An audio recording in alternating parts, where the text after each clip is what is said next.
Hello student, हम लोग class 11th का मैथ का टॉपिक कॉम्प्लेक्स नंबर स्टार्ट किया है। इसमें सारे बोर्ड के बच्चे इसमें शामिल हो सकते हैं, चाहे हिंदी मीडियम हो या इंग्लिश मीडियम या कोई भी बोर्ड, सारे बोर्ड के लिए वैलिड है। हम लोग पढ़ रहे थे कॉम्प्लेक्स नंबर यानी सम्मिश्र संख्या का थ्योरी दिए थे लास्ट क्लास में कि किसी भी कॉम्प्लेक्स नंबर का हम लोग मल्टीप्लिकेटिव इनवर्स यानी गुणात्मक प्रतिलोम कैसे ज्ञात करते हैं। इसके जस्ट पहले वाला क्लास में एक क्वेश्चन बता दिया है इस पर आधारित। यह क्वेश्चन नंबर 2। क्वेश्चन नंबर 2 है कि फाइंड द, क्वेश्चन नंबर 1 पहले बता दिया है एक तो find the multiplicative inverse of z equal to इतना, यानी z बराबर इतना का गुणात्मक प्रतिलोम ज्ञात करें। तो देखिए कैसे कैसे ज्ञात होगा। सॉल्यूशन मतलब हल, गिवन मतलब दिया हुआ, गिवन मतलब दिया हुआ। क्या दिया गया है तो z इक्वल टू -3 + 4 आया। आप जानते हैं कि z का इनवर्स जो होता कैसा इनवर्स, मल्टीप्लिकेटिव इनवर्स। तो z इनवर्स का फार्मूला z का कंजुगेट बटे मॉड z का स्क्वायर। तो बोले थे किसी भी कॉम्प्लेक्स नंबर में अगर आपको क्या निकालना हो, मल्टीप्लिकेटिव इनवर्स निकालना हो तो z का कंजुगेट कर दीजिए और मॉड z निकाले, तब यहाँ बैठा दीजिए, आंसर निकल जाता है। तो आप क्या करेंगे देखिए, तो इसीलिए z का कंजुगेट बराबर, z का कंजुगेट बराबर, कंजुगेट कैसे निकालते हैं याद है?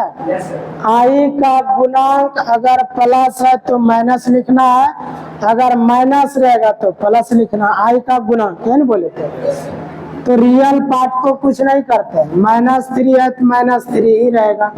आई का गुणांक प्लस है तो माइनस लिख दिया जाएगा, समझे। z का कंजुगेट निकल गया, अब क्या निकालिए, मॉड z निकालिए। क्या निकालिए, मॉड z। तो चूंकि z इक्वल टू -3 + 4 आई है, इसीलिए मॉड z बराबर √ओवर रियल पार्ट का स्क्वायर प्लस इमेजिनरी पार्ट का स्क्वायर। नहीं समझा, आई का गुणांक इमेजिनरी पार्ट में हो गया। तो 3 तिया 9, 4 चौक 16, 16 9 25, 25 का वर्गमूल 5। मॉड z भी निकल गया।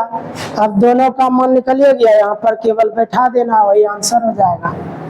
9 मतलब आप मल्टीप्लिकेटिव इनवर्स ऑफ z यानी z का गुणात्मक प्रतिलोम। तो z का गुणात्मक प्रतिलोम को शॉर्ट में ऐसे लिखते हैं, फार्मूला क्या होता है, z का कंजुगेट बटे मॉड z का स्क्वायर। नहीं समझे, इसीलिए मल्टीप्लिकेटिव इनवर्स ऑफ z बराबर z का कंजुगेट यहाँ निकला हुआ -3 - 4i बार।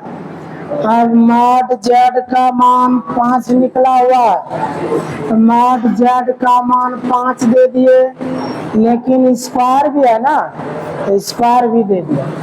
तो multiplicative inverse of z -3 - 4i बार 25। आप चाहें तो उत्तर यहाँ भी छोड़ सकते हैं या इसको अलग अलग भाग भी दे सकते हैं, समझे कि नहीं।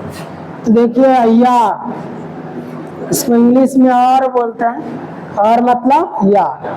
तो z इनवर्स बराबर अलग अलग भाग दीजिए, -3 में भी किससे भाग देंगे, चलिए 25 से, -4 में भी किससे भाग देंगे, 25 से, इंटू बगल वाला ही रहेगा ना। तो इस रूप में भी आप आंसर को छोड़ सकते हैं। चलिए तो इसका स्क्रीनशॉट ले लीजिए, फिर आगे बढ़ते हैं। ठीक है, प्रश्न संख्या 3 की ओर बढ़ते हैं। Find the multiplicative inverse of z equal to i। इसको देख करके भी पहचान सकते हैं। हालांकि हम हमेशा के लिए बोल रहे हैं जिसका रियल पार्ट 0 हो जाए उसको बोलते हैं प्योरली इमेजिनरी, इसीलिए ब्रैकेट में लिख दिए या ये क्या है, प्योरली इमेजिनरी है, विशुद्ध काल्पनिक है कि नहीं। तो जेड बराबर आई का गुणात्मक प्रतिलोम ज्ञात करा। तो पहले रुक जाइए, ध्यान दीजिए, दो थ्योरी दिए हैं इसका। एक थ्योरी दिए थे परिभाषा में जेड इनवर्स बराबर 1/z, याद करिए। इसी से एक अलग थ्योरी का निर्माण हो गया, इसका जेड का कंजुगेट बटे मॉड जेड का स्क्वायर। इसी को जब हम हल किए थे तो ये आया था, बता चुके थ्योरी में। अब देखिए ध्यान दीजिए, पहले हम चुप बात बोलेंगे अभी। इसका प्रयोग हमेशा किसी भी हालत में कर देना है, कोई दिक्कत परेशानी नहीं है। जब जब रूप ऐसा हो x प्लस आई वाई के जैसा, तो हमेशा इस थ्योरी पर बनाइएगा, समझ गए। और जब जब प्योरली रियल हो या प्योरली इमेजिनरी हो तो इस पर बनाइएगा, जल्दी बनेगा। हम जल्दी का बात किया यानी कम समय में कैसे बनेगा, जब जब सवाल प्योरली इमेजिनरी हो या प्योरली रियल हो तब तब इस थ्योरी पर बनाएंगे, पूरा फास्ट बनेगा, तुरंत बन जाएगा। इस पर भी बनाइएगा तो आंसर वही निकलेगा, इस पर भी बनाइएगा तो आंसर वही निकलेगा। हम दोनों पर बना के दिखा देते, पहली बार सवाल है इसीलिए नहीं समझे। हम दोनों पर एक बार बना के दिखा देते हैं, बार बार नहीं बनाएंगे दोनों पर। तो ई फार्मूला कब कब लगाइएगा, जब जब प्योरली रियल हो या प्योरली इमेजिनरी हो, तो कम समय में जल्दी बनाएगा ये, कम समय में जल्दी बनाएगा ये। हालांकि जिस पर मर्जी हो उस पर बना सकते हैं, दोनों पर बनता है, लेकिन सुविधा हम बोले जल्दी बनता है इस पर, तो हम इस बार दोनों तरीका से बना देते, इस पर भी बैठा के बना देते हैं, इस पर भी बना देते हैं। समझिए थ्योरी ना। चले देखिए आप, तो दिया क्या गया है देखिए। तो अभी हम जो पहले वाला सिस्टम आप कर रहे हैं, मल्टीप्लिकेटिव इनवर्स ऑफ जेड बराबर जेड का कंजुगेट बटे मॉड जेड का स्क्वायर, पहले हम इस पर बना देते हैं फिर उस पर भी बनाएंगे, ठीक है। गिवन जेड बराबर क्या आई है, क्या सजा हुआ है, सजा हुआ नहीं है, पहले इसको सजा लीजिए। किस रूप में सजाते हैं, x प्लस आई वाई के रूप में सजाते हैं, नहीं सजाते हैं। तो z बराबर 0 प्लस आई वाई, हमेशा बोले वैसा काम करें ताकि ऐसा रूप भी आ जाए और सवाल पर कोई असर भी ना करे। तो 1 गुना आई करेगा तो आई होगा, आई में 0 जोड़िए आई हो जाएगा। लेकिन ऐसा रूप आया कि नहीं आया, नहीं आ गया, ऐसा रूप आइए गया। तो आप क्या करिए, जेड का कंजुगेट। तो जेड का कंजुगेट बोले तो रियल पार्ट को कुछ नहीं करते हैं, लेकिन आई का गुणांक प्लस हो तो माइनस लेते हैं। क्या नहीं समझना, समझे कि नहीं। चलो इसको रहने दीजिए इसी तरह, या इसको आप ऐसे भी लिख सकते हैं, सीधा माइनस आई लिख दीजिए। 1 इंटू आई आई हो जाएगा, 0 में आई घटेगा तो माइनस आई होगा, नहीं समझ। इस रूप में भी छोड़ सकते हैं, यहाँ भी छोड़ सकते हैं। आप बचा कौन, मॉड जेड ना, चूंकि जेड बराबर ऑन किए थे ना, चूंकि जेड बराबर क्या आई है तो जेड बराबर इसको सजा दीजिए 0 प्लस आई 1 है कि नहीं। तो 0 प्लस आई 1 इसको क्या किया गया, सजा दिया गया। केवल इसको सजाए, प्योरली इमेजिनरी नंबर था, इसको सजा के लिखे 0 प्लस आई इंटू 1। ऐसा सजाने के बाद हमें मॉड जेड निकालने में आसानी होता नहीं होता। तो मॉड जेड बराबर रूट ओवर मॉड जेड बराबर रूट ओवर क्या होगा, रियल पार्ट का स्क्वायर प्लस इमेजिनरी पार्ट का स्क्वायर। आई नहीं लेते हैं, आई का गुणांक लेते हैं, ये न बोले। तो मॉड जेड बराबर 0 प्लस 1 का स्क्वायर 1 है ना होगा। तो मॉड जेड बराबर 1 निकल गया। 1 प्लस 0 1, 1 का वर्गमूल 1। नहीं समझे? अब देखिए मॉड जेड भी निकल ही गया, जेड का कंजुगेट भी निकल ही गया। अब लगा दीजिए, ना मतलब होता अब, ना मतलब अब, multiplicative inverse of Z. Short में लिखते हैं जेड पर पावर -1, यानी जेड का गुणात्मक प्रतिलोम। तो क्या निकल रहा, जेड का गुणात्मक प्रतिलोम। फार्मूला यही ना होता, जेड का कंजुगेट बटे मॉड जेड का स्क्वायर। अब मान को रख दिया जा, जेड का कंजुगेट या तो ये वाला रखिए या ये वाला, अपना मर्जी है। -i वाला रख दे, कोनो भी रख दीजिए। जेड का कंजुगेट -i, मॉड जेड का मान 1 है, तो 1 का स्क्वायर ना होगा। -i बटे 1 को 2 बार गुना करिएगा 1 होगा। आप 1 से भाग दीजिएगा तो -i होगा। तो जेड का गुणात्मक प्रतिलोम क्या निकल गया, -i निकल गया। अब दूसरा विधि से देख लीजिए, तुरंत बन जाएगा। सेकेंड मेथड मतलब होता है दूसरा विधि, यानी इसी प्रश्न को दूसरे विधि से हम बना देते हैं। चूंकि जेड बराबर आई दिया हुआ है, नहीं दिया हुआ, तो हम लोग जानते हैं कि जेड का जो गुणात्मक प्रतिलोम होता है, चूंकि 2 थ्योरी बोले हैं तो एक थ्योरी ये लगाते हैं, ना मतलब अब मल्टीप्लिकेटिव इनवर्स ऑफ जेड, यानी जेड पर पावर -1 बराबर 1/z। क्या ये थ्योरी नहीं होता, ये भी होता। बोले थे इसी को जब हम सरल किए थे तब ये वाला निर्माण हुआ था। शुरुआती थ्योरी यही है, जेड का इनवर्स बराबर 1/z नहीं था। यानी जेड का क्या निकल रहा है, गुणात्मक प्रतिलोम। तो जेड का इनवर्स बराबर, ये कैसा इनवर्स, मल्टीप्लिकेटिव इनवर्स। बताइए 1/, जेड का मान पहले से दिया हुआ आई। हम हमेशा पहले बोलते थे पूरे कॉम्प्लेक्स नंबर में नीचे यानी हार में कभी आई नहीं होना चाहिए, याद है कि नहीं? नीचे अगर आई हुआ तो इसको पहले आप हटा दीजिए। हटेगा कैसे, थ्योरी से।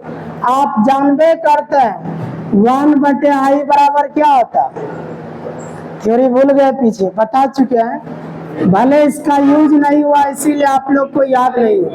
1/i बराबर होता है -i, 1/i बराबर -i। साबित क्या हुआ पिछले क्लास में, देख लीजिएगा। चूंकि 1/i बराबर -i होता, 1/i बराबर क्या होता, -i, यानी 1/i के बदले -i। तो हार से आप देखिए आई खत्म हुआ कि नहीं।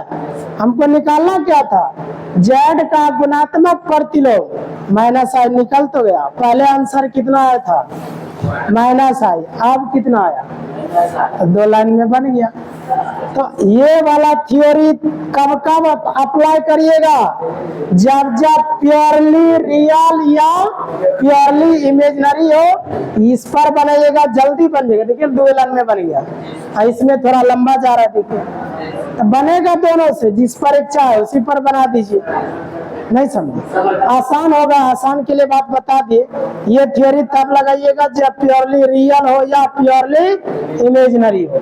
अब समझ में आ गया ना। आप जैसे प्योरली रियल वाला सवाल देंगे तो इसी पर बनेगा, जल्दी बनेगा। नहीं समझे, चले तो इसका अब स्क्रीनशॉट लीजिए, फिर अगला क्वेश्चन देते हैं। क्वेश्चन नंबर 4 की ओर बढ़ते हैं। देखिए 5 होगा, ये वाला question 4। Find the multiplicative inverse of z equal to, अब की बार दिए -7i। ये भी क्या है, प्योरली इमेजिनरी है, क्योंकि इसमें रियल पार्ट 0 है, इसीलिए ना प्योरली इमेजिनरी है। तो z इक्वल टू -7i का गुणात्मक प्रतिलोम ज्ञात करें। दिया गया है z इक्वल टू -7i, ये दिया हुआ है ना, इसीलिए मल्टीप्लिकेटिव इनवर्स ऑफ z यानी z पर पावर -1। तो हम बोल ही दिए जब जब प्योरली इमेजिनरी हो या प्योरली रियल हो तो मल्टीप्लिकेटिव इनवर्स का थ्योरी 1/z लगाना है, इससे जल्दी बनता है। नहीं समझे तो देखिए अब कैसे बनेगा। तो multiplicative inverse of z equal to 1/z का मान -7i।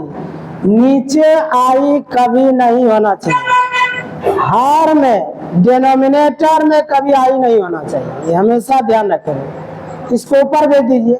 ऊपर भेजने का आपके पास 2 तरीका है, इसका आप परिमेयकरण भी कर सकते हैं, i से गुना i से भाग कर दीजिए, वैसे भी बना सकते हैं, या आप इस जगह ऐसे भी हल कर सकते हैं। देखिए इसको ऐसा लिख सकते हैं, माइनस को हमेशा ऊपर लिखा जाता है, -1/7 1/i।